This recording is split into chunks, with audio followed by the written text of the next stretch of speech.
राधे राधे। हमारे घर में बहुत सालों के बाद एक गेस्ट आया जो कि बहुत ज़्यादा खास है। मैं आज आगे आपको बताऊंगी। और हमारे घर में अब काम चालू हो गया जोर शोर से। बाबूजी यहाँ पे बैठ के गार्डनिंग कर रहे हैं और काम क्या हो रहा है मैं आपको बताती हूँ। यहाँ पे रेलिंग लग रहा है, छत की रेलिंग लग गई और अब ये सीढ़ी की रेलिंग लगने लग गई। यहाँ पे भैया सारे ग्रिल्स जो हैं उसको यहाँ घिसाई कर रहे हैं और यहाँ पे एक भैया बैठ के वेल्डिंग कर रहे हैं। काम अब जोर शोर से ये हो रहा है क्योंकि पहले मिस्त्री फ्री नहीं थे और काम नहीं हो पा रहा था। तो यहाँ पे नपाई हो रहा है और पति देव के गार्डनिंग में ये सारा काम हो रहा है और बाबूजी के गार्डनिंग में। और हमारे घर में उसी दिन सुबह सुबह आए थे। काम तो शुरू से होने लगा था बट जो गेस्ट आए हैं वो बहुत खास है। हमारे साथ बहुत पहले से उनके साथ रेंट पे रहते थे जो कि उनसे मिलने के बाद मुझे बहुत ज़्यादा अच्छा लगा। वही सारी चीज़ें खूब सारी बातें हुई तो मैं आगे आपको ब्लॉग में बताऊंगी। यहाँ पे देखिए भैया कितने मुश्किल से करते हैं। मैंने कभी ऐसा देखा नहीं था कि यहाँ पे फ्लोरिंग होने के बाद फिर इस तरह से रेलिंग लगता है। वो भी मैं देख ली हूँ कि वापस से इस तरह छेद करते हैं। मुझे ऐसा लग रहा था कि पता नहीं फिर कैसे कैसे करेंगे।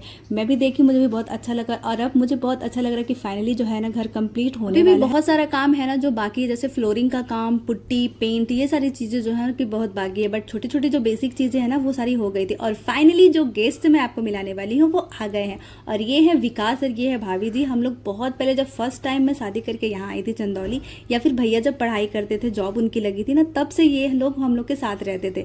अब ये लोग बनारस चले गए और हम लोग अपने घर में शिफ्ट हो गए। तो हम लोग के घर आई थी, बहुत सालों के बाद इनसे मिलना हुआ। बातचीत तो होती रहती है फोन पे बट मिलना जुलना बहुत कम हो पाता। आने के बाद फिर चाय नाश्ता हुआ, उसके बाद फिर घर दीदी घुमाने लगी क्योंकि इनको ऊपर वाला फ्लोर और नीचे वाले फ्लोर दोनों। फिर दोपहर में खाने की तैयारी करती है तो मैं बना रही हूँ यहाँ पे लौकी का पकौड़ी और यहाँ पे जो खाना बन रखा था वो दीदी यहाँ पे सबको निकाल कर दे रही है। और मैं यहाँ पे गर्मा गर्म पकौड़ी बना रही हूँ क्योंकि पकौड़ी खाने का तो मजा गर्मा गर्म ही है। मैं एक एक करके पूरी पकौड़ियों को तल लेती हूँ, फिर दीदी इधर खाना खिलाती है। तो साथ में उनके विकास और भाभी जी बैठी ही हैं और माँ भी उनके साथ बैठती। पर माँ का ये स्पेशल टेबल है जिसपे वो खाना खाती है और यहाँ पे बड़ी मम्मी और उन्हीं के दोनों की मस्ती भी चल रही है। तो ये बहुत अच्छा लगा। हम लोग थोड़ी देर बैठकर बातें करते हैं, आराम करते हैं, थोड़ी देर रेस्ट करने के बाद फिर शाम में ये लोग जाने लगते हैं। और जाते टाइम ही भैया आ जाते हैं ऑफिस से, तो उनसे भी मिलना होता है बहुत टाइम के बाद। बहुत इंसिस्ट किए थे कि आज रात हमारे घर स्टे कर लीजिए बट ये बोले कि नेक्स्ट टाइम जब हम आएंगे तो आपके घर जरूर रुकेंगे। और ये शाम के टाइम 6 बजे फिर हम लोग के घर से चले जाते हैं। मिलकर बहुत अच्छा लगा। मिलती हूँ मैं नेक्स्ट व्लॉग में।